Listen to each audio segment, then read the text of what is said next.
ಮುನೀಂದ್ರ, ಈಗ ತಮಗೆ ಸಮಾಧಾನವಾಯಿತೆ? ತಾವು ಬೇಡಿದ ದಾನ ತಮಗೆ ಸೇರಿತೆ? ನೆಲ್ಲವೂ ನನ್ನದಾಯಿತು ಹರಿಶ್ಚಂದ್ರ.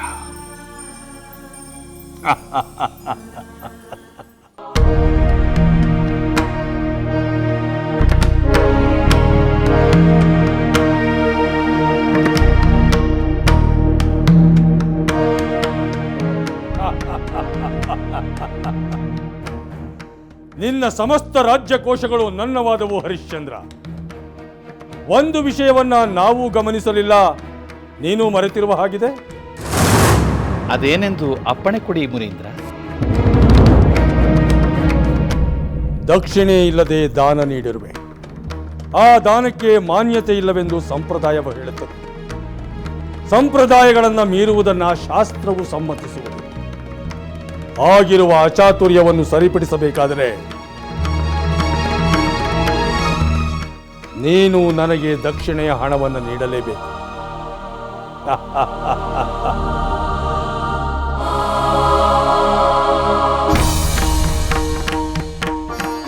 ರಾಜ್ಯ ಕೋಶಗಳನ್ನೇ ದಾನವಾಗಿ ನೀಡಿದವನಿಗೆ ದಕ್ಷಿಣೆಯ ಹಣ ಏನು ಮಹಾ ಅಲ್ಲವೇ ಹರಿಶ್ಚಂದ್ರ? ಸಂಪ್ರದಾಯವನ್ನು ಖಂಡಿತ ಮೀರುವುದಿಲ್ಲ ಮುನೀಂದ್ರ. ದಕ್ಷಿಣೆ ಎಷ್ಟೆಂದು ಹೇಳಿ ಭಂಡಾರದಿಂದ ಕೊಡಿಸುತ್ತೇನೆ.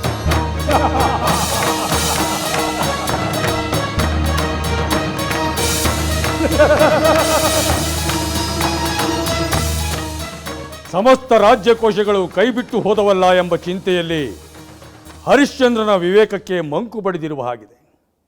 ಮಹಾರಾಜ, ಸಭಾಸದರ ಸಮ್ಮುಖದಲ್ಲಿ ಪಂಚಭೂತಗಳ ಸಾಕ್ಷಿಯಾಗಿ ನಿನ್ನ ಸಮಸ್ತ ರಾಜ್ಯಕೋಶಗಳನ್ನು ನನಗೆ ಧಾರೆ ಎರೆದು ನೀಡಿರುವೆ. ಅಂದರೆ ಆ ಭಂಡಾರ ಯಾರಿಗೆ ಸೇರುತ್ತದೆ? ಅದು ತಮ್ಮದೇ ಮುನೀಂದ್ರ. ಅಂದರೆ ನನಗೆ ಸಲ್ಲಬೇಕಾದ ದಕ್ಷಿಣೆಯ ಹಣವನ್ನ ನನ್ನ ಭಂಡಾರದಿಂದಲೇ ತೆಗೆದುಕೊಡುತ್ತೀಯಾ? ದಯಮಾಡಿ ಕ್ಷಮಿಸಬೇಕು. ಒಂದು ಕ್ಷಣದ ಮರೆವು ಆವರಿಸಿಕೊಂಡು ಬಿಟ್ಟಿತ್ತು. ಕ್ಷಮೆ ಇರಲಿ.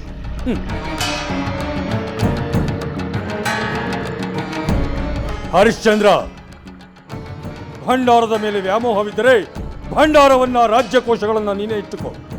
ನಾವು ಬರಿಗೈಯಲ್ಲಿ ಹಿಂದಿರುಗುತ್ತೇವೆ. ಇಲ್ಲ ಮುನೀಂದ್ರ, ನನಗೆ ಖಂಡಿತ ಅಂತಹ ವ್ಯಾಮೋಹವಿಲ್ಲ. ಈ ರಾಜ್ಯ, ಭಂಡಾರ ಸಮಸ್ತವೂ ತಮ್ಮದೇ. ತಮ್ಮ ದಕ್ಷಿಣೆಯ ಹಣವನ್ನು ನೀಡಲು ನನಗೆ ಸ್ವಲ್ಪ ಕಾಲಾವಕಾಶ ನೀಡಬೇಕೆಂದು ಕೇಳಿಕೊಳ್ಳುತ್ತೇನೆ.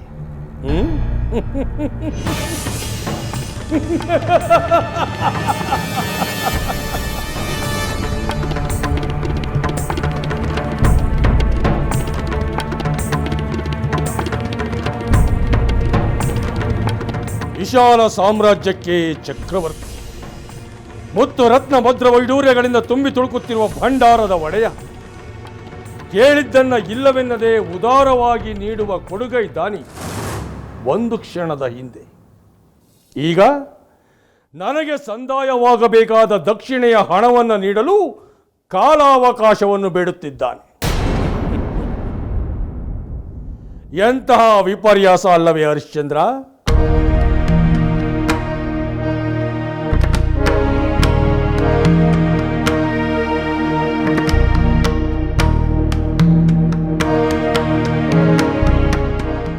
ಆಯಿತು,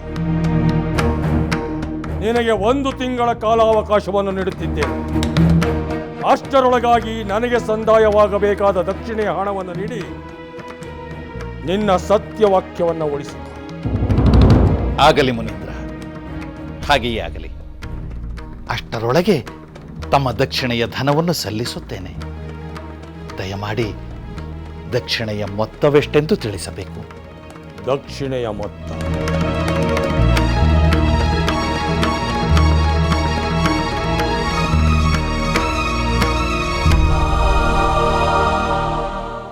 ಗಮನವಿಟ್ಟು ಕೇಳು ಹರಿಶ್ಚಂದ್ರ.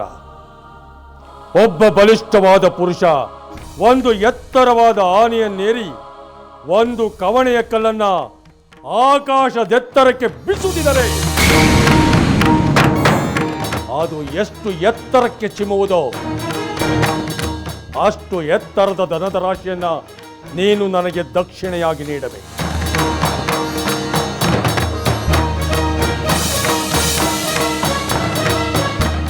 ಅರ್ಥವಾಯಿತು ಮುನೀಂದ್ರ.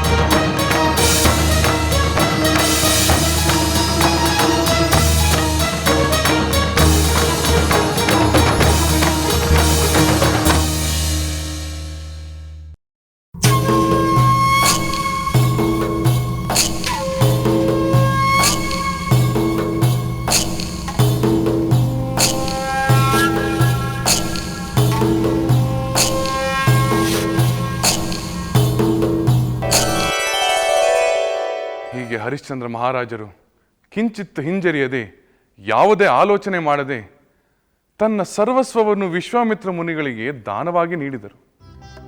ಮುನಿ ಕೇಳಿದ ದಕ್ಷಿಣೆಯ ಧನವನ್ನು ನೀಡುವೆಲೆಂದು ತನ್ನ ಮಾತು ನೀಡಿದರು. ಚಕ್ರವರ್ತಿ ಆದವರು ಅತಿ ಸಾಮಾನ್ಯರಾಗಿ ಮಡದಿ ಚಂದ್ರಮತಿ ಪುತ್ರ ಲೋಹಿತಾಶನೊಂದಿಗೆ ಅಯೋಧ್ಯೆಯನ್ನು ಬಿಟ್ಟು ಹೊರಟರು. ಪುರದ ಪುಣ್ಯವೇ ಹೋಗುತ್ತಿರುವಂತೆ ಸಮಸ್ತ ಪ್ರಜೆಗಳು ಕಣ್ಣೀರು ಮಿಡಿಯುತ್ತಾ ಬೀಳ್ಕೊಟ್ಟರು. ಅವರನ್ನ ತಾನೇ ಸಂತೈಸಿ ವಿಶ್ವಾಮಿತ್ರ ಮುನಿಗಳಿಗೆ ನಿಷ್ಠೆಯಿಂದ ನಡೆದುಕೊಳ್ಳಬೇಕೆಂದು ಹೇಳಿ ಹರಿಶ್ಚಂದ್ರರು ಹೊರಟು ಹೋದರು. ನೀವು ತಿಂದರೆ ನಾನು ತಿಂದಂತೆ, ನೀವು ಆನಂದ ಪಟ್ಟರೆ ನಾನು ಆನಂದ ಪಟ್ಟಂತೆ. ಆಹಾ, ನನ್ನ ಆನಂದದಲ್ಲಿ ನಿನ್ನ ಆನಂದವನ್ನು ಕಾಣುವೆಯಲ್ಲ. ನಿನ್ನಂಥ ಬಂಧುವನ್ನು ಬೇರೆಲ್ಲೂ ನಾ ಕಾಣೆ. ಹಾಗನ್ನಬೇಡಿ ಮಹಾರಾಣಿ.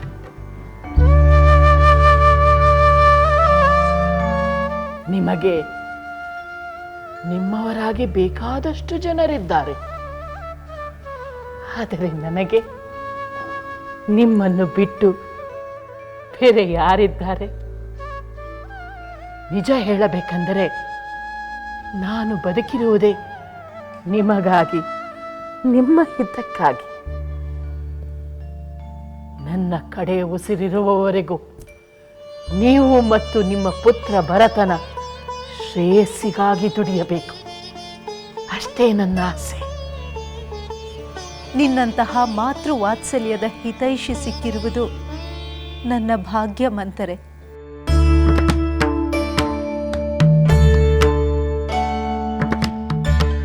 ಇಷ್ಟು ಭಾಗ್ಯಕ್ಕೆ ತೃಪ್ತರಾಗಬೇಡಿ ಮಹಾರಾಣಿ. ಇನ್ನು ಹಲವು ಭಾಗ್ಯಗಳ ಮೆರವಣಿಗೆಯೇ ನಡೆಯಬೇಕು. ಮಂಥರೆ, ನಿನ್ನ ಮನಸ್ಸಿನಲ್ಲಿ ಇನ್ನೂ ಏನೇನು ತುಂಬಿಕೊಂಡಿರುವೆ? ಬೇಕಾದಷ್ಟಿದೆ. ಆದರೆ ಅದಕ್ಕಿಂತ ಮೊದಲು ಭರತನ ಪಟ್ಟಾಭಿಷೇಕವಾಗಬೇಕು. ಅದು ತಾನಾಗಿಯೇ ಆಗುತ್ತದೆ. ಅಂದರೆ ಮಹಾರಾಜರು ಭರತನ ಪಟ್ಟಾಭಿಷೇಕಕ್ಕೆ ಒಪ್ಪಿಕೊಂಡರೆ ಯಾವಾಗಂತೆ? ಮುಹೂರ್ತ ಗೊತ್ತುಪಡಿಸಿದ್ದಾರೆಯೇ? ಬೇಗ ಹೇಳಿ ಮಹಾರಾಣಿ. ಎಷ್ಟೊಂದು ಆತುರ ನಿನಗೆ. ಮಂಥರೆ, ನಾನು ಮಹಾರಾಜರೊಂದಿಗೆ ಮಾತನಾಡಿದ ಮೇಲೆ ನನಗೆ ಆ ಭಾವನೆ ಬಂತು. ಮಹಾರಾಜರು ಅಷ್ಟು ಸುಲಭವಾಗಿ ಒಪ್ಪಿಕೊಂಡರೆ? ಏಕೆ ಹಾಗೆ ಕೇಳುತ್ತಿರುವೆ? ಮಹಾರಾಜರಿಗೆ ಹಿರಿಯ ಪುತ್ರ ರಾಮನ ಮೇಲೆ ಹೆಚ್ಚು ಪ್ರೀತಿ. ರಾಮಚಂದ್ರನಿಗೂ ನನ್ನ ಮೇಲೆ ಅಪಾರವಾದ ಪ್ರೀತಿ ಇದೆ. ಸವತಿ ಮಗನ ಪ್ರೀತಿ ಸತ್ಯವೆಂದು ಭ್ರಮಿಸಬೇಡಿ ಮಹಾರಾಣಿ. ಪಾಪ, ಅವನ ಮೇಲೇಕೆ ನಿನಗೆ ಅಸಹನೆ? ಹಾಗೆ ನೋಡಿದರೆ ತಂದೆಯ ನಂತರ ಹಿರಿಯ ಪುತ್ರನೇ ಸಿಂಹಾಸನವನ್ನೇರುವ ಅಧಿಕಾರವುಳ್ಳವನಲ್ಲವೇ? ಮತ್ತೇಕೆ ಅವರು ನಿಮ್ಮನ್ನು ವಿವಾಹವಾಗ ಸಾಯುವವರೆಗೂ ನಿಮ್ಮ ಪುತ್ರ ಭರತ ರಾಮನ ಸೇವಕನಾಗೆ ಬಾಳಬೇಕೇನೋ? ಹೇಳಿ ಮಹಾರಾಣಿ, ಬಾಳಬೇಕೇನೋ?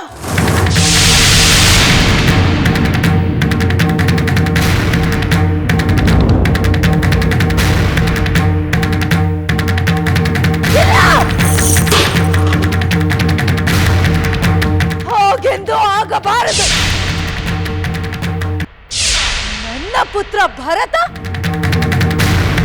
ಆ ರಾಮನ ಸೇವಕನಾಗಿರುವುದೇ. ಹಾಗಾಗುವುದಕ್ಕೆ ನಾನು ಬಿಡುವುದಿಲ್ಲ ಮಂಥರೆ.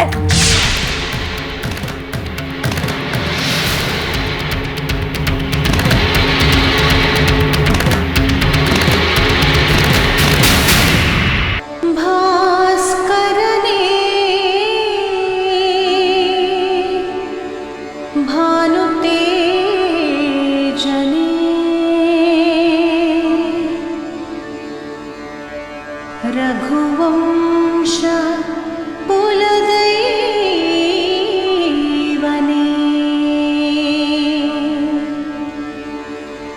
अनवरत पतिसेवे अनुकाल पतिभक्ति अनवरत पतिसेवे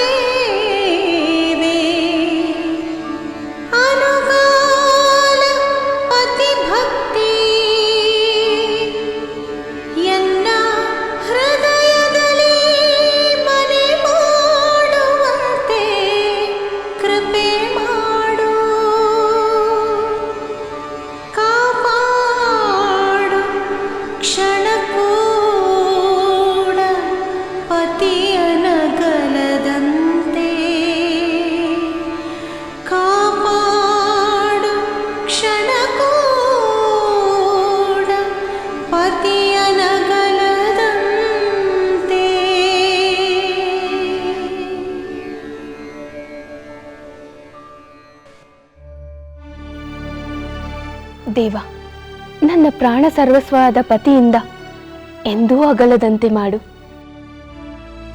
ಸುಖದಲ್ಲಿ ದುಃಖದಲ್ಲಿ ಎಲ್ಲ ಕಾಲದಲ್ಲೂ ಅವರ ನೆರಳಿನಂತೆ ಅನುಸರಿಸಿ ನಡೆಯುವ ಚೈತನ್ಯವನ್ನು ನೀಡು ತಂದೆ.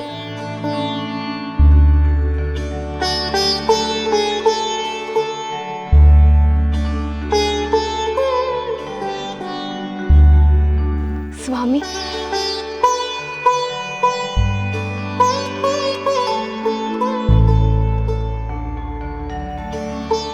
ದೇವಿ, ಅನವರ್ತವು ನೀನು ನನ್ನ ಅಂತರಂಗದಲ್ಲಿ ಬೆರೆತು ಹೋಗಿರುವಾಗ ಅಗಲುವ ಪ್ರಶ್ನೆ ಎಲ್ಲಿ ಬರಬೇಕು? ಹಾಗೆಂದು ಬೇಡಿಕೊಳ್ಳುವ ಅಗತ್ಯವೇನಿದೆ? ಆ ನಂಬಿಕೆ ನನಗಿದೆ ಸ್ವಾಮಿ. ಪತಿಯ ಸಂಪೂರ್ಣ ಪ್ರೇಮಕ್ಕೆ ಪಾತ್ರಳಾದನೆಂದು ಹೆಮ್ಮೆ ಪಡುತ್ತೇನೆ. ಆದರೆ ಯಾವ ಕ್ಷಣದಲ್ಲಿ ದುರ್ವಿಧಿಯ ನೆರಳು ಚಾಚಿಕೊಂಡು ಕೇಡು ಮಾಡುವುದೋ ಎಂಬ ಭಯ.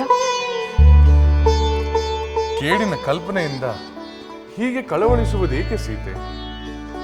ಭಗವಂತನ ಕೃಪೆಯಿಂದ ದೈವ ಸಮಾನರಾದ ತಂದೆ ತಾಯಿಗಳು ನಮಗಿದ್ದಾರೆ, ಅಕ್ಕರೆಯ ಸೋದರರಿದ್ದಾರೆ, ಪ್ರೀತಿಸುವ ಪ್ರಜೆಗಳಿದ್ದಾರೆ. ಗುರು ಹಿರಿಯರ ಆಶೀರ್ವಾದ ಸದಾ ನಮ್ಮನ್ನು ಕಾಯುತ್ತಿದೆ.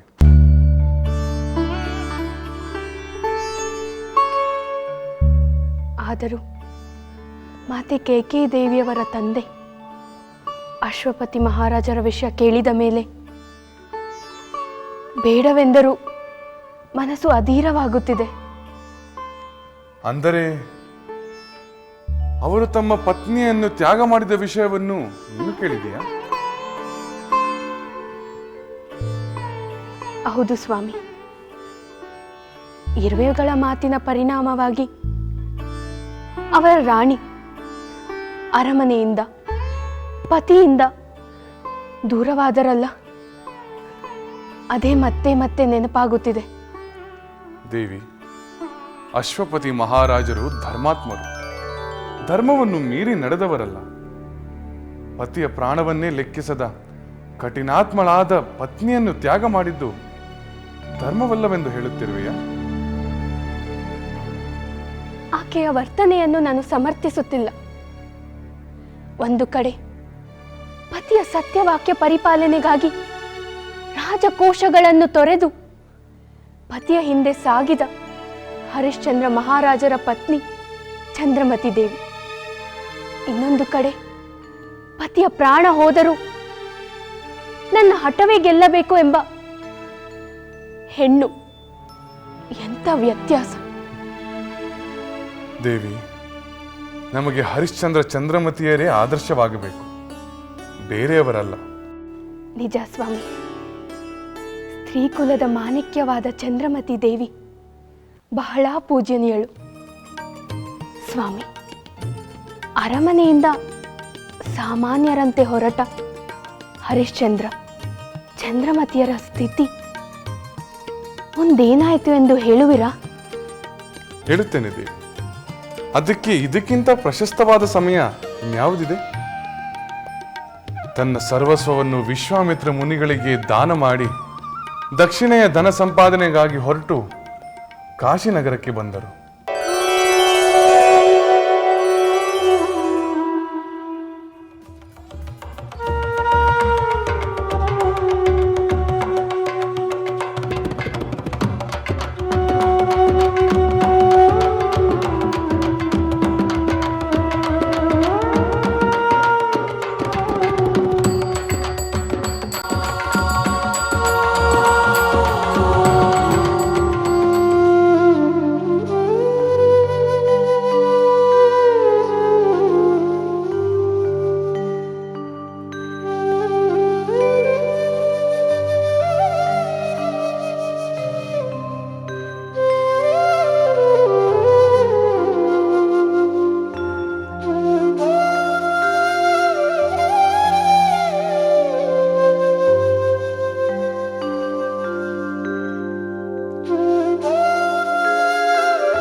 ಸ್ವಾಮಿ, ವಿಶ್ವಾಮಿತ್ರ ಮುನಿಗಳು ನಮಗೆ ಕೊಟ್ಟಂತಹ ಕಾಲಾವಕಾಶ ಇವತ್ತಿಗೆ ಮುಗಿಯುತ್ತದೆ. ಆದರೆ ಅವರಿಗೆ ಕೊಡಬೇಕಾದಂಥ ಧನವನ್ನು ಗಳಿಸಲು ಸಾಧ್ಯವೇ ಆಗಲಿಲ್ಲ. ಈಗ ಮುಂದೇನು ಗತಿ ಸ್ವಾಮಿ? ಹೌದು ದೇವಿ, ಮುನಿಗಳು ನಮಗೆ ನೀಡಿದ ಕಾಲಾವಕಾಶದಲ್ಲಿ ಎಂದೇ ಕೊನೆಯ ದಿವಸ. ಇಂದು ಸೂರ್ಯಾಸ್ತವಾದೊಡನೆ ನನ್ನ ಸತ್ಯವೂ ಅಸ್ತವಾಗಿ ಬಿಡುತ್ತದೆ. ಮುನಿಗಳಿಗೆ ವಾಗ್ದಾನ ಮಾಡಿದ ಅಷ್ಟೊಂದು ಧನವನ್ನು ಹೇಗೆ ಗಳಿಸುವುದೆಂದೇ ತೋಚುತ್ತಿಲ್ಲ. ಸತ್ಯದ ಪರಿಪಾಲನೆಗೋಸ್ಕರ ನಿಮ್ಮ ಬದುಕನ್ನೇ ಸಮರ್ಪಿಸಿಕೊಂಡಿದ್ದ ನಿಮಗೆ ಇಂತಹ ಒಂದು ಪರೀಕ್ಷೆಯ ಕಾಲ ಬರುವುದೆಂದು ಯಾರು ತಾನೇ ನಿರೀಕ್ಷಿಸಿದರು? ನಾನು ಎದೆಗುಂದುವುದಿಲ್ಲ ದೇವಿ, ನಾನು ಎದೆಗುಂದುವುದಿಲ್ಲ. ಆದರೆ ಒಂದು ಮಾತಂತೂ ಸತ್ಯ, ಒಂದು ವೇಳೆ ನಾನು ಕೊಟ್ಟ ಮಾತಿಗೆ ತಪ್ಪಿದೆನಾದರೆ ಮರುಕ್ಷಣವೇ ಜೀವಂತವಾಗಿ ಇರುವುದಿಲ್ಲ. ಅಸತ್ಯವಂತನೆಂದು ಅಪಖ್ಯಾತಿಯನ್ನು ಹೊತ್ತು ಬದುಕುವುದಕ್ಕಿಂತ ಕರುಣಾಮಯನಾದ ಆ ಪರಮೇಶ್ವರನ ಪಾದಾರವಿಂದಗಳಲ್ಲಿ ನನ್ನ ಪ್ರಾಣಗಳನ್ನು ಸಮರ್ಪಿಸಿಬಿಡುತ್ತೇನೆ. ಸ್ವಾಮಿ, ಈಗೇಕೆ ಇಂಥ ಅಪಶಬ್ದಗಳು? ಕಾಶಿವಾಸನಾದ ವಿಶ್ವನಾಥ ಸ್ವಾಮಿ ನಮ್ಮ ಕೈ ಬಿಡುವುದಿಲ್ಲ ಅನ್ನೋ ನಂಬಿಕೆ ನನಗಿದೆ ಸ್ವಾಮಿ.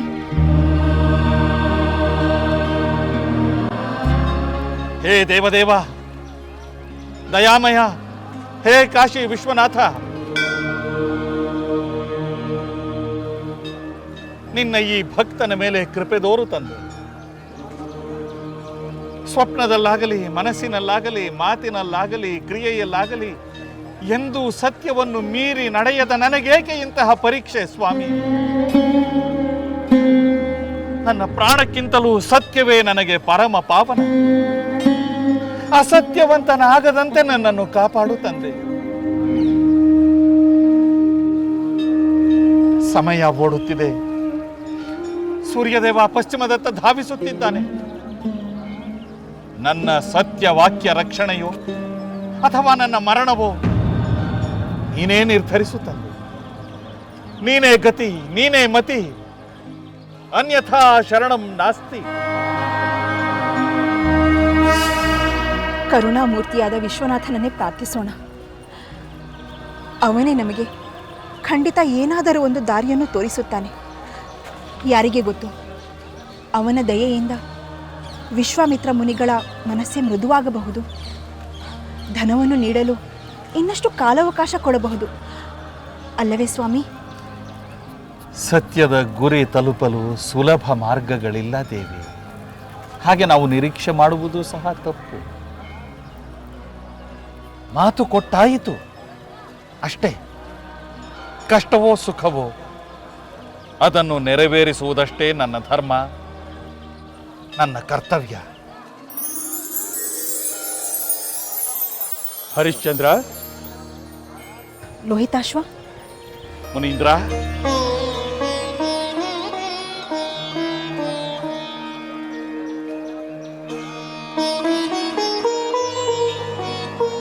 ಭಲೇ ಹರಿಶ್ಚಂದ್ರ, ನಿನ್ನ ಸತ್ಯನಿಷ್ಠೆಯನ್ನು ಕಂಡು ಸಂತೋಷವಾಗಿದೆ. ಆದರೆ ನೀನು ಅವಧಿಯೊಳಗಾಗಿ ನನ್ನ ಗುರುದಕ್ಷಿಣೆಯನ್ನು ನೀಡಿ ಋಣಮುಕ್ತನಾಗುವುದು ಸಂದೇಹಾಸ್ಪದವಾಗಿದೆ. ನಾನು ಕೊಟ್ಟ ಮಾತು ನನ್ನ ಜೀವಕ್ಕಿಂತಲೂ ಮಿಗಿಲು. ನಿನ್ನ ಪ್ರಾಣವನ್ನು ತೆಗೆದುಕೊಂಡು ನಾನೇನು ಮಾಡಲಿ ಹರಿಶ್ಚಂದ್ರ? ಅದನ್ನು ತೆಗೆದುಕೊಂಡು ಉಪ್ಪು ಖಾರ ಹಾಕಿ ಅಡಿಗೆ ಮಾಡಿ ಊಟ ಮಾಡಲು ಸಾಧ್ಯವೇ? 29 ದಿನದಲ್ಲಿ ನೆರವೇರಿಸಲು ಅಸಾಧ್ಯವಾದ ಕಾರ್ಯವನ್ನ 1 ದಿವಸದಲ್ಲಿ ನೆರವೇರಿಸಬಲ್ಲೆಯ? 1 ದಿನ ಅಲ್ಲ ಗುರುವರೆಯ, ಅರ್ಧ ದಿನ ಎಂದು ಹೇಳಿ. ಸೂರ್ಯೋದಯವಾಗಿ ಬಹಳ ಹೊತ್ತಾಗಿದೆ. ಸೂರ್ಯಾಸ್ತದವರೆಗೂ ಸಮಯ ಇದೆ ಮುನೀಂದ್ರ. ಅಷ್ಟರಲ್ಲಿ ಏನಾದರೂ ಮಾಡುತ್ತೇನೆ. ಅಷ್ಟರಲ್ಲಿ ಏನು ಮಾಡಲು ಸಾಧ್ಯ? ಈಗಾಗಲೇ ನಡೆಯಲು ಸಾಧ್ಯವಿಲ್ಲದೆ ನಿತ್ರಾಣವಾಗಿರುವ ನೀನು ದುಡಿದು ಗಳಿಸುತ್ತೀಯೋ ಬೇಡಿ ಗಳಿಸುತ್ತೀಯೋ? ಪಾಪ, ನಿನ್ನ ಪತ್ನಿ ಪುತ್ರನನ್ನು ನೋಡುತ್ತಿದ್ದರೆ ಕರಳು ಕತ್ತರಿಸಿದಂತಾಗುತ್ತದೆ. ನಿನ್ನ ಹಠದಿಂದಾಗಿ ಇವರಿರುವರು ಅರಮನೆಯ ಭೋಗ ಭಾಗ್ಯಗಳಿಂದ ವಂಚಿತರಾಗುವ ಹಾಗೆ ಮಾಡಿಬಿಟ್ಟೆಯಲ್ಲ. ನನಗೆ ದುಃಖವಿಲ್ಲ ಮುನೀಂದ್ರರೇ. ಪತಿಯ ಸುಖ ದುಃಖಗಳಲ್ಲಿ ಸಮಪಾಲು ಹಂಚಿಕೊಳ್ಳುವ ಅರ್ಧಾಂಗಿನಿ ನಾನು. ಹರಿಶ್ಚಂದ್ರ ಮಹಾರಾಜರ ಸತ್ಯಕ್ಕಾಗಿ ನಾನು ನನ್ನ ಪುತ್ರನು ನಮ್ಮ ಪ್ರಾಣಗಳನ್ನು ಬೇಕಾದರೂ ಬಲಿ ಕೊಡುತ್ತೇವೆ. ಗುರುಗಳೇ, ಹರಿಶ್ಚಂದ್ರನ ಸತ್ಯದ ಅಂಜನವನ್ನು ಅವರ ತಲೆಯ ಮೇಲೆ ಮೆತ್ತಿದ್ದಾರೆ. ಅಯೋಧ್ಯೆಯಲ್ಲಿ ಅರಮನೆಯಲ್ಲಿ ರಾಜಭೋಗಗಳಿಂದ ಮೆರೆಯುತ್ತಿದ್ದ ನಿಮ್ಮನ್ನ ಈ ಕಾಶಿನಗರದಲ್ಲಿ ಈ ದುರವಸ್ಥೆಯಲ್ಲಿ ನೋಡುತ್ತಿದ್ದರೆ ಬೇಸರವಾಗುತ್ತಿದೆ. ಹರಿಶ್ಚಂದ್ರ, ಈ ಕಷ್ಟ ಕಾರ್ಪಣ್ಯಗಳ ನಿವಾರಣೆಗೆ ಸುಲಭವಾದ ಒಂದು ಮಾರ್ಗವಿದೆ. ಅದೇನೆಂದು ಅಪ್ಪಣೆ ಕೊಡಿ ಸ್ವಾಮಿ. ಅಸಾಧ್ಯವಾದದ್ದನ್ನು ಸಾಧಿಸುತ್ತೇನೆ ಎಂಬ ಭ್ರಮೆಯಿಂದ ನನಗೆ ವಚನವನ್ನು ನೀಡಿ ತಪ್ಪು ಮಾಡಿಬಿಟ್ಟೆ. ಗುರುಗಳೇ, ನಿಗದಿತ ಸಮಯದೊಳಗಾಗಿ ಗುರುದಕ್ಷಿಣೆಯನ್ನು ನೀಡಲು ಸಾಧ್ಯವಿಲ್ಲ ಎಂದು 1 ಬಾರಿ ಹೇಳಿಬಿಡು ಸಾಕು. ಅಷ್ಟೇ. ಆಮೇಲೆ ನಿಮ್ಮ ಪಾಡು ನಿಮಗೆ, ನಮ್ಮ ಪಾಡು ನಮಗೆ. ನೋಡಿದೆಯಾ ನಮ್ಮ ಗುರುಗಳು ಎಂತಹ ಕರುಣಾಳು? ಹಾಗೆ ಹೇಳಬೇಡಿ ಮುನೀಂದ್ರ, ಹಾಗೆ ಹೇಳಬೇಡಿ. ಕೊಟ್ಟ ಮಾತನ್ನು ಉಳಿಸಿಕೊಳ್ಳುವುದಕ್ಕಾಗಿ ನನ್ನ ಜೀವವನ್ನಾದರೂ ನಾನು ಬಲಿ ಕೊಡುತ್ತೇನೆ. ಕಾಶಿ ವಿಶ್ವನಾಥನ ದಯವಿದ್ದರೆ ಆದಷ್ಟು ಶೀಘ್ರವಾಗಿ ನಿಮ್ಮ ಧನವನ್ನು ನಿಮಗೆ ನೀಡಿ ನಾನು ಋಣಮುಕ್ತನಾಗುತ್ತೇನೆ. ಆ ನಂಬಿಕೆ, ಆ ಭರವಸೆ ನನಗಿದೆ. ಹಾಗೆ ಆಗಲಿ. ನಿನಗೆ ಅಷ್ಟೊಂದು ಭರವಸೆ ಇದ್ದರೆ ಅದನ್ನು ನೋಡಿಯೇ ಬಿಡೋಣ. ಆದರೆ ಒಂದು ಮಾತು, ಸೂರ್ಯಾಸ್ತವಾಗುತ್ತಿದ್ದಂತೆಯೇ ನಿನ್ನ ಅವಧಿ ಮುಗಿಯುತ್ತದೆ. ಎಚ್ಚರ.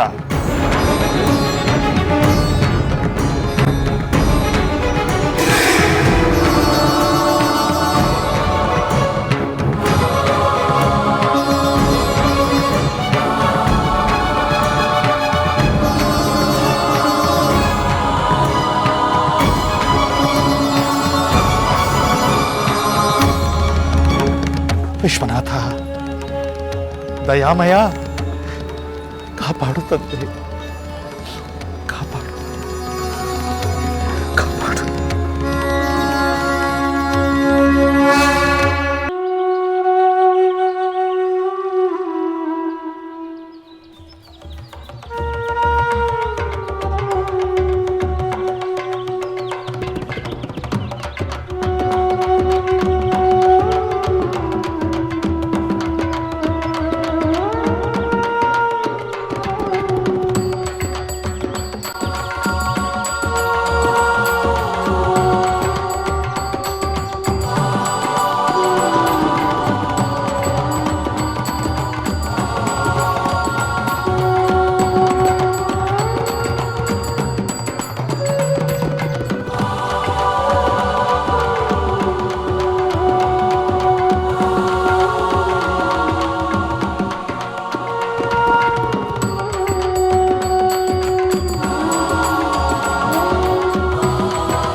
ನನ್ನ ಹಿಂದೆ ಅಲಿಯುವ ಕರ್ಮ ಎಂದು ತಪ್ಪುವುದೋ ಏನೋ. ಬೇಗ ಕಾರ್ಯಪ್ರವೃತ್ತನಾಗು. ಬೇಸರ ಮಾಡಿಕೊಳ್ಳಬೇಡ ಮಹಾತ್ಮ, ಬೇಸರ ಮಾಡಿಕೊಳ್ಳಬೇಡ.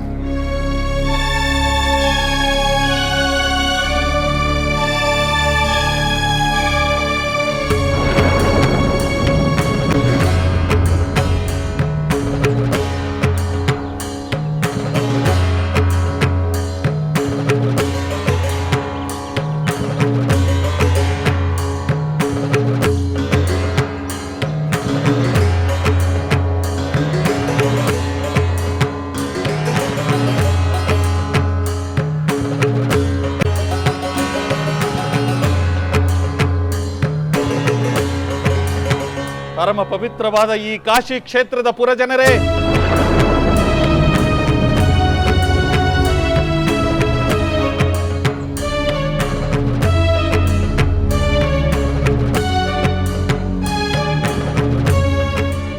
ಸ್ವಲ್ಪ ಕೇಳಿ, ಸ್ವಲ್ಪ ಕೇಳಿ.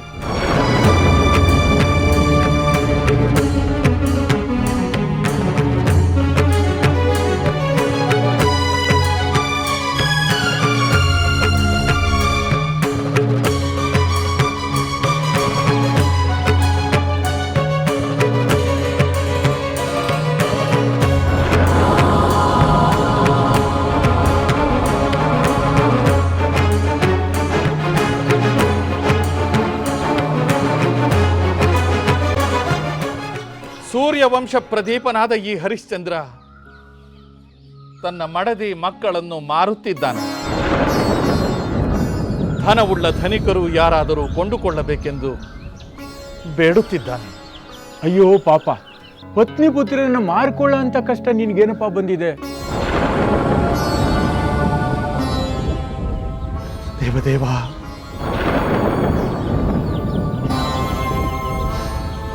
ಕಾಶಿ ವಿಶ್ವನಾಥ,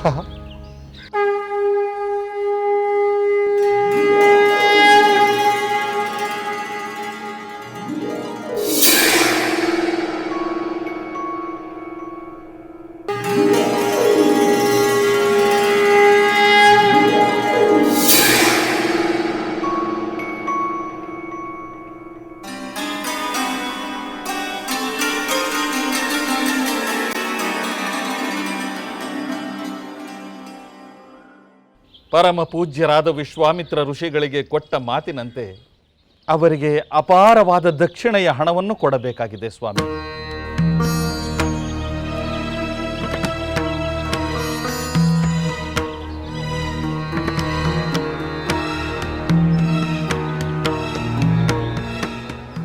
ಅಯ್ಯಯ್ಯೋ, ಏನ ನ್ಯಾಯ? ಮಡದಿ ಮಕ್ಕಳನ್ನ ಮಾರಿ ಯಾರಾದರೂ ಮುನಿಗಳಿಗೆ ದಕ್ಷಿಣೆ ಕೊಡ್ತಾರೆ? ಮುನಿಗಾದರೂ ಕೊಡ್ತಾನೆ, ಮನೆಯಲ್ಲಾದರೂ ಇಟ್ಟುಕೊಳ್ಳುತ್ತಾನೆ. ಅದೆಲ್ಲ ನಿನಗೆ ಕಯ್ಯ. ಧನವಿದ್ದರೆ ಕೊಂಡುಕೋ, ಇಲ್ಲವಾದರೆ ಸುಮ್ಮನಿರು. ತಾಳ್ಮೆ ಕಳೆದುಕೊಳ್ಳಬೇಡ ಮಹಾತ್ಮ, ತಾಳ್ಮೆ ಕಳೆದುಕೊಳ್ಳಬೇಡ. ಅಲ್ಲಯ್ಯ, ನೀನು ಯಾರು ಎನ್ನುವುದನ್ನು ಅರಿಯದೆ ಎಷ್ಟು ಹಗುರವಾಗಿ ಮಾತನಾಡುತ್ತಾರೆ ಇವರು.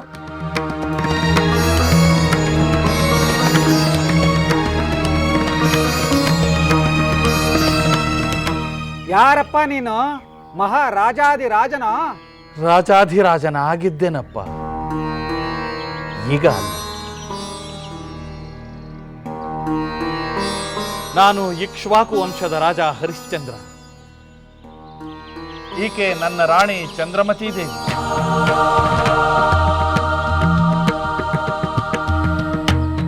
ಇವನು ನನ್ನ ಪ್ರಿಯ ಪುತ್ರ ಲೋಹಿತಾಶ್ವ.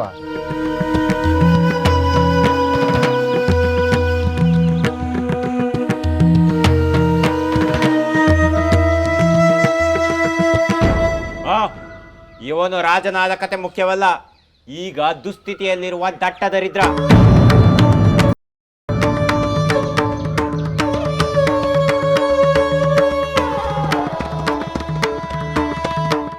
ಯಾರಾದರೂ ಕೊಂಡುಕೊಳ್ಳುವವರಿದ್ದರೆ ಕೊಂಡುಕೊಳ್ಳಬಹುದು.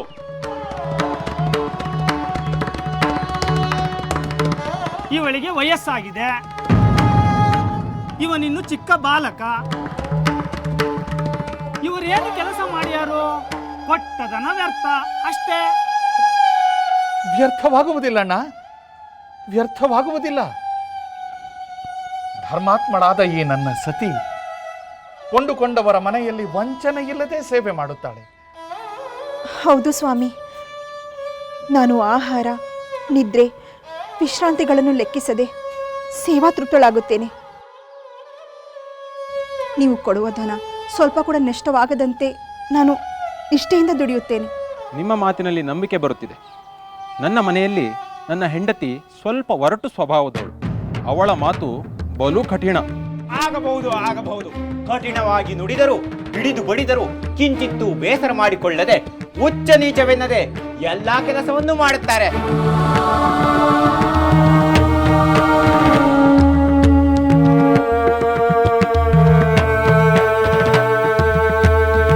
ಹಾಗಾದರೆ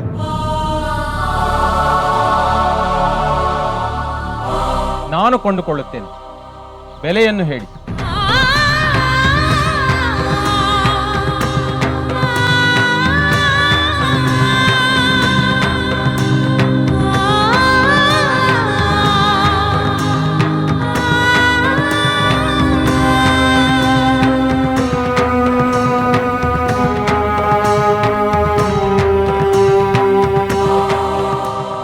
ಇರಲಿ, ಹೆಂಡತಿ ಮಕ್ಕಳ ಬೆಲೆಯನ್ನು ಕಟ್ಟಲು ಸಂಕಟವಾಗುತ್ತಿದೆ ಎಂದು ಗೊತ್ತು.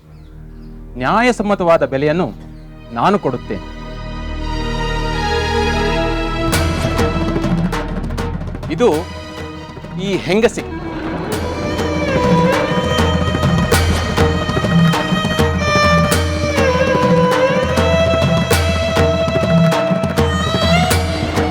ಇದು ಈ ಬಾಲಕನಿಗೆ.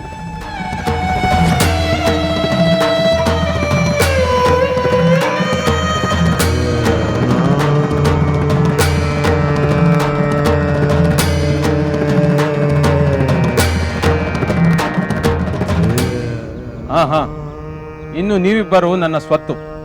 ನಡೆಯಿರಿ.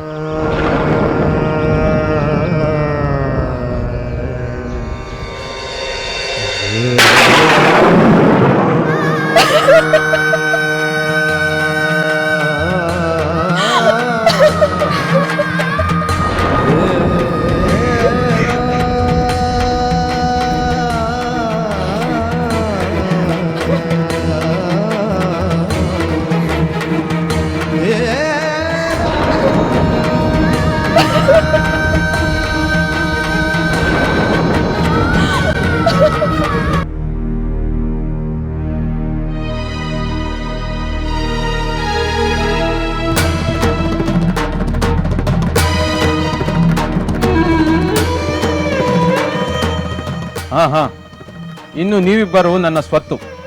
ನಡೆಯಿರಿ.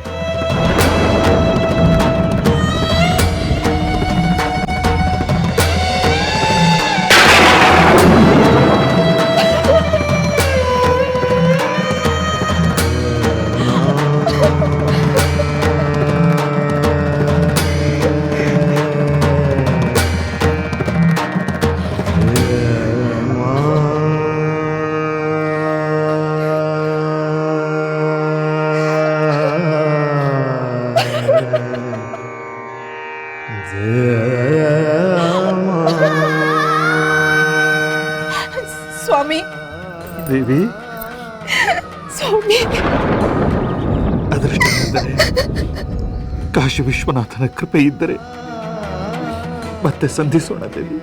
ಸ್ವಾಮಿ.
ಹರಿಶ್ಚಂದ್ರ,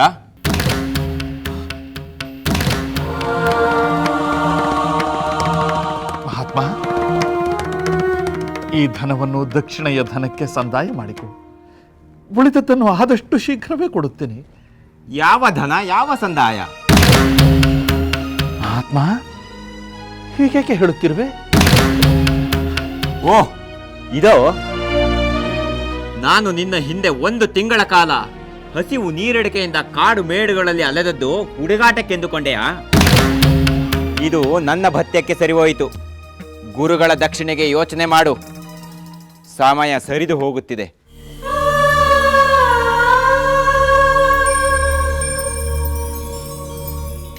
ವಿಶ್ವನಾಥ,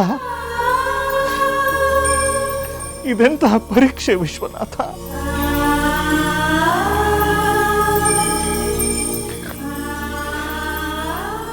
ಹಾ, ನಡಿ.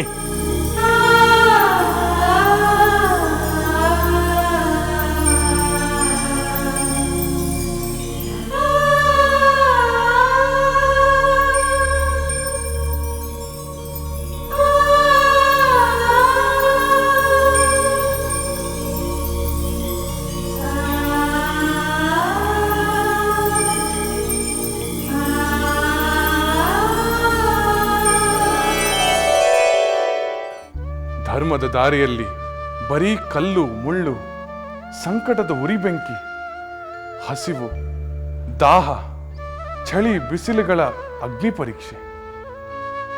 ಇದನ್ನೆಲ್ಲ ದಾಟಿ ನಿಂತರೆ ಗೆಲುವಿನ ಉತ್ತುಂಗ ಶಿಖರ, ಸೋತರೆ ತಳಕಾಣದ ಆಳವಾದ ಪಾತಾಳ. ಸತ್ಯಕ್ಕಾಗಿ ಅಗಲಿ ಹರಿಶ್ಚಂದ್ರ ಚಂದ್ರಮತಿಯರು ಬೇರೆ ಬೇರೆ ಆದರು. ಅದೇ ಸತ್ಯದ ಬಲದಿಂದಲೇ ಮತ್ತೆ ಒಂದುಗೂಡಬೇಕು.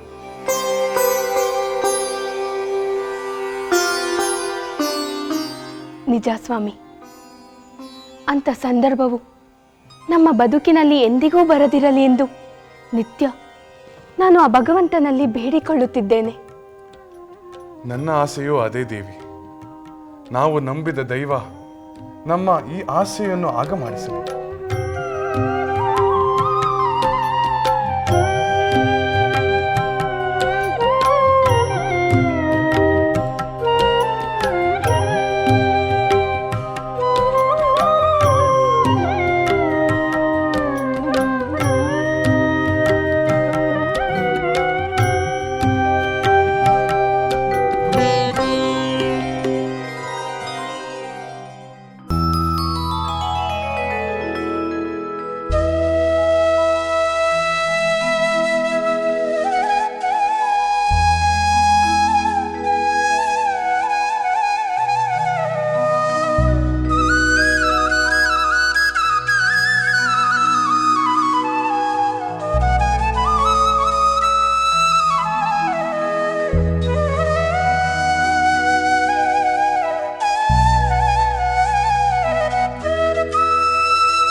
ದೀರ್ಘ ಸುಮಂಗಲಿ ಭವ. ಊರ್ಮಿಳೆ, ನಿನ್ನ ಸಹೋದರಿ ಸೀತೆ ನಿತ್ಯವೂ ಹೂಮಾಲೆಯನ್ನು ಕಟ್ಟಿ ತರುತ್ತಾಳೆ ಎಂದು ಅಕ್ಕ ಕೌಸಲ್ಯಾದೇವಿ ಹೇಳಿದಳು. ಈಗ ನೀನು ತಂದೆಯಲ್ಲ? ಹೌದು ಮಾತೆ. ಸೀತೆಯನ್ನು ಕಂಡು ನನಗೂ ಹಾಗೆ ಮಾಡಬೇಕೆನಿಸಿತು. ಮಿಥಿಲೆಯಲ್ಲಿಯೂ ನಿತ್ಯ ನಾವು ಸಹೋದರಿಯರೆಲ್ಲರೂ ಒಟ್ಟಿಗೆ ಹೂಮಾಲೆಯನ್ನು ಕಟ್ಟುತ್ತಿದ್ದೆವು. ಒಳ್ಳೆಯ ಸಂಸ್ಕಾರದಿಂದ ಬಂದ ನಿಮಗೆ ನಾನು ಯಾವ ಉಪದೇಶವನ್ನು ಮಾಡುವ ಅಗತ್ಯವೂ ಇಲ್ಲ. ಹಿರಿಯರ ಮನಸ್ಸನ್ನು ಅರ್ಥ ಮಾಡಿಕೊಂಡು ಹೇಳದೆ ನಡೆಯುವುದು ಒಳ್ಳೆಯ ವಿಷಯ.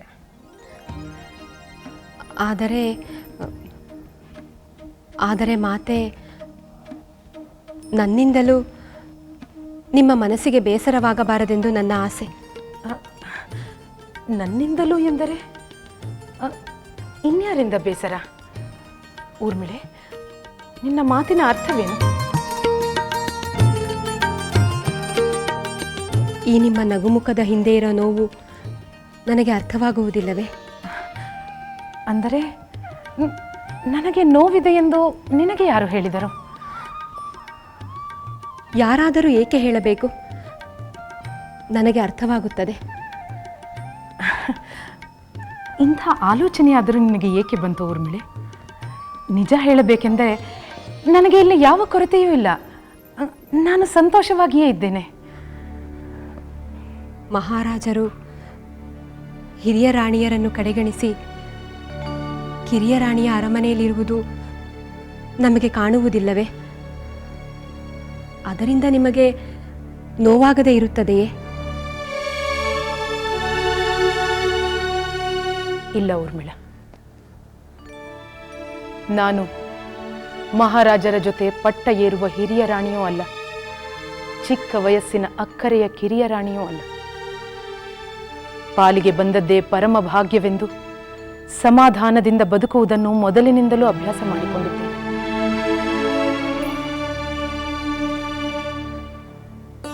ನಿಮ್ಮ ಶಾಂತಿ ಸಮಾಧಾನವನ್ನು ಕಂಡು ನನಗೆ ಅಚ್ಚರಿಯಾಗುತ್ತಿದೆ. ಅಚ್ಚರಿ ಪಡುವಂಥದ್ದೇನಿದೆ ಊರ್ಮಿಳೆ? ಇದು ಅನಿವಾರ್ಯ. ದೊರೆಯಲಾಗದ ಭಾಗ್ಯವನ್ನು ನೆನೆದು ಕೊರಗುವುದರಿಂದ ಏನು ಪ್ರಯೋಜನ? ಎಲ್ಲರಿಗೂ ನಿಮ್ಮಂತೆಯೇ ಸಮಾಧಾನವನ್ನು ಬೆಳೆಸಿಕೊಳ್ಳಲು ಸಾಧ್ಯವೇ? ಕೌಸಲ್ಯ ಮಾತೆಯವರಿಗೆ ಒಂದು ರೀತಿ ವೈರಾಗ್ಯವೇ ಬಂದುಬಿಟ್ಟಿದೆ. ಪಾಪ, ಅವಳ ಸ್ಥಿತಿ ನನಗಿಂತ ಶೋಚನೀಯ. ಹಿರಿಯ ರಾಣಿ ಹಿರಿಯ ನೋವಿಗೆ ತುತ್ತಾದಳು. ತಪ್ಪು ತಿಳಿಯಬೇಡಿ ಮಾತೆ. ಹಿರಿಯ ರಾಣಿಯರಾದ ನೀವು ನಿಮ್ಮ ಪತಿವ್ರತಾ ಧರ್ಮವನ್ನು ನಿಷ್ಠೆಯಿಂದ ಪಾಲಿಸಿದ ಹಾಗೆ ನಿಮ್ಮ ಪತಿಗೆ ಅವರ ಕರ್ತವ್ಯದ ಬಗ್ಗೆ ಆಗಾಗ ಎಚ್ಚರ ನೀಡಬೇಕಾಗಿತ್ತು. ಹಾಗೆ ಮಾಡಿದ್ದರೆ ಇಂದು ಈ ಪರಿಸ್ಥಿತಿ ಬರುತ್ತಿರಲಿಲ್ಲವೋ ಏನೋ. ತಪ್ಪು ಮಗಳೇ. ಧರೆಯನ್ನಾಳುವ ದೊರೆಗೆ ಬುದ್ಧಿ ಹೇಳುವ ಉದ್ದಟತನ ತೋರುವುದು ಕುಲಸ್ತ್ರೀಯ ಲಕ್ಷಣವಲ್ಲ. ಹಾಗಾದರೆ ದೊರೆಗಳಿಗೆ ತಮ್ಮ ಕರ್ತವ್ಯಗಳ ಬಗ್ಗೆ ಗಮನವಿರಬೇಕಲ್ಲವೇ? ಬೇಡ ಊರ್ಮಿಳೆ, ಬೇಡ. ಅಂತಹ ಅವಿಧೇಯತೆ ನನಗೂ ಬೇಡ, ನೀನು ಬೆಳೆಸಿಕೊಳ್ಳಬೇಡ. ನನ್ನನ್ನು ಕ್ಷಮಿಸಿ ಮಾತೆ. ನಾನು ಚಿಕ್ಕವಳಾಗಿ ಹೀಗೆ ಮಾತನಾಡಬಾರದಿತ್ತು. ನನ್ನ ಮೇಲಿನ ಅಕ್ಕರೆ ನಿನ್ನನ್ನು ಹೀಗೆ ಮಾತನಾಡಿಸಿತು. ನಿನ್ನ ತಪ್ಪಿಲ್ಲ. ಆದರೆ ಕೌಸಲ್ಯಾದೇವಿಗೆ ನನ್ನಷ್ಟು ಶಾಂತಿ ತಂದುಕೊಳ್ಳುವ ಶಕ್ತಿ ಇಲ್ಲ. ಅದಕ್ಕೂ ಕಾರಣಗಳುಂಟು. ಕಾರಣಗಳೇ? ಹೌದು ಊರ್ಮಿಳೆ. ನಾವು ಇನ್ನೆಂದೂ ಕೈಕೇಯಿಯ ಅರಮನೆಗೆ ಹೋಗಲೇಬಾರದೆಂದು ನಿರ್ಧಾರ ಮಾಡಿದ ಆ ದಿನ ಈಗಲೂ ಮರೆತಿಲ್ಲ.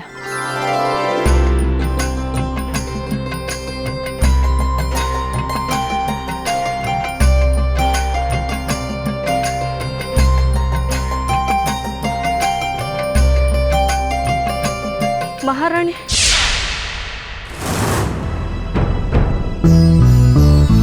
ಸಖಿ, ಏನಿದೆಲ್ಲ?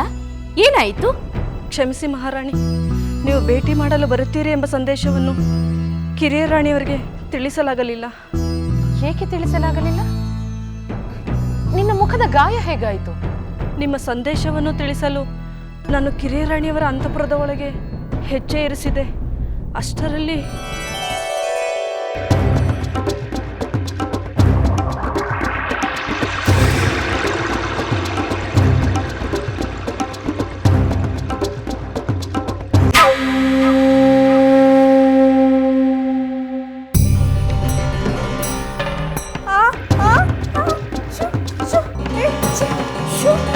ಕಾಪಾಡಿ ಕಾಪಾಡಿ ಕಾಪಾಡಿ ಕಾಪಾಡಿ.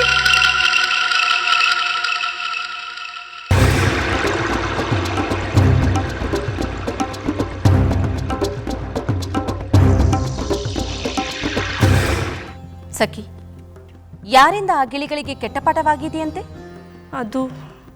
ಅದು ಮಹಾರಾಣಿ. ಏನೆಂದು ಧೈರ್ಯವಾಗಿ ಹೇಳು ಸಖಿ. ನೀನು ನನ್ನ ಸಖಿ. ನಿನ್ನ ಯೋಗಕ್ಷೇಮ ನೋಡಿಕೊಳ್ಳುವುದು ನನ್ನ ಹೊಣೆ. ಹೇಳು, ಯಾರು ಆ ರೀತಿ ಪಳಗಿಸಿದರಂತೆ? ಕಿರಿಯ ರಾಣಿಯವರ ಆಪ್ತದಾಸ್ಯರು ಹಾಗೆ ಮಾಡಿದ್ದಾರಂತೆ.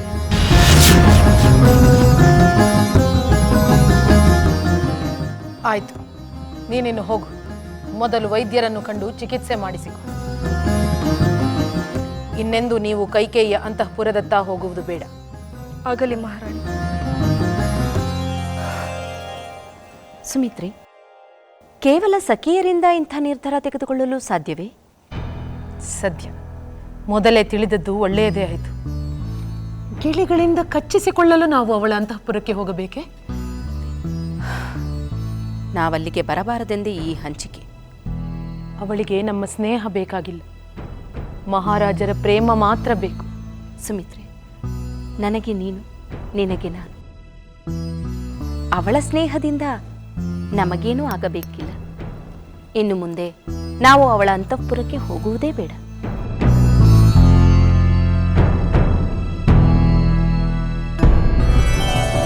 ನೀನು ಹೇಳು ಊರ್ಮಿಳೆ, ನಾವು ಅವಳಿಗೆ ಯಾವ ಅನ್ಯಾಯವನ್ನು ಮಾಡಿದ್ದೆವು? ಯಾವ ಕೇಡನ್ನು ಮಾಡಿದ್ದೆವು? ಎಂದಾದರೂ ಅವಳನ್ನು ಕಡೆಗಣಿಸಿ ನುಡಿದಿದ್ದೇವೆ? ಎಂದಾದರೂ ಅಪಮಾನಿಸಿದ್ದೇವೆ? ನಮಗೆ ಅನ್ಯಾಯವಾದರೂ ಸಹಿಸಿಕೊಂಡು ನಮ್ಮ ಪತಿಯ ಮಡದಿಯಲ್ಲವೇ, ನಾವು ಪ್ರೀತಿ ವಿಶ್ವಾಸದಿಂದ ಇರಬೇಕಲ್ಲವೇ ಎಂದು ಅವಳ ಬಾಗಿಲಿಗೆ ಹೋದರೆ ಇಂತಹ ಸ್ವಾಗತ? ನಮ್ಮ ಬಗ್ಗೆ ಅವಳ ಮನಸ್ಸಿನಲ್ಲಿ ಎಷ್ಟು ವಿಷ ತುಂಬಿದೆ ಎಂದು ಇದರಿಂದ ಅರ್ಥವಾಗುವುದಿಲ್ಲವೇ? ನಿಜ ಮಾತೆ, ಆದರೆ ಈ ಪ್ರಸಂಗವನ್ನು ನೀವು ಮಹಾರಾಜರ ಗಮನಕ್ಕೆ ತರಬೇಕಾಗಿತ್ತು. ತಪ್ಪು ಊರ್ಮಿಳೆ, ಅದು ಕೂಡದು. ನಮ್ಮ ಪತಿ ನಮ್ಮನ್ನು ಅಷ್ಟೊಂದು ಪ್ರೀತಿಸದಿದ್ದರು ನಮ್ಮನ್ನು ಎಂದೂ ಅಗೌರವಿಸಿಲ್ಲ. ನಮ್ಮ ಸ್ಥಾನಮಾನಗಳಿಗೆ ಎಂದೂ ಯಾವ ಕುಂದೂ ಬರಲು ಬಿಟ್ಟಿಲ್ಲ. ಈ ವಿಷಯ ತಿಳಿದರೆ ಸಾಮಾನ್ಯನಂತೆ ತನ್ನ ಅರಮನೆಯು ಸವತಿಯರ ಘರ್ಷಣೆಯ ಗೂಡಾಯಿತು ಎಂದು ನೊಂದುಕೊಳ್ಳುತ್ತಾರೆ. ಮಾತೆ, ನಿಮ್ಮ ಸಹನೆ, ಪತಿಯ ಮನಸ್ಸಿಗೆ ನೋವಾಗಬಾರದೆಂಬ ನಿಮ್ಮ ಭಾವನೆ ಅಪೂರ್ವ.